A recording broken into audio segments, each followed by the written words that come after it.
ನಮಸ್ತೆ, ಹರೇ ಕೃಷ್ಣ. ಇನ್ನೇನು ಶಿವರಾತ್ರಿ ಹತ್ರ ಬರ್ತಿದೆ. ಶಿವಲಿಂಗದ ಪೂಜೆ ಮಾಡೋದ್ರಿಂದ ಜೀವನ ಹೇಗೆ ಬದಲಾಗುತ್ತೆ ಎಂಬುದನ್ನು ತಿಳಿಯೋಣ. ಶಿವಲಿಂಗದಲ್ಲಿ ಯಾವಾಗಲೂ ದೇವನಾದ ಮಹಾದೇವನು ನೆಲೆಸಿರುತ್ತಾನೆ.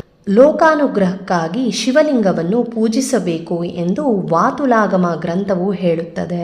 ಇನ್ನು ಒಂದು ದಿವಸ ಶಿವಲಿಂಗವನ್ನು ಪೂಜಿಸುವವನ ಪುಣ್ಯವು 1,00,000 ಹಾಲು ಕರೆಯುವ ಹಸುಗಳನ್ನು ವೇದ ಪಾರಂಗತನಾದ ಬ್ರಾಹ್ಮಣನಿಗೆ ದಾನ ಮಾಡುವವನ ಪುಣ್ಯಕ್ಕಿಂತ ಹೆಚ್ಚಿನದು. ಶಿವಲಿಂಗವನ್ನು ಕಣ್ತುಂಬ ನೋಡುವುದರಿಂದ, ಮುಟ್ಟುವುದರಿಂದ ಮನುಷ್ಯರ ಎಲ್ಲ ಪಾಪಗಳು ನಶಿಸುತ್ತದೆ.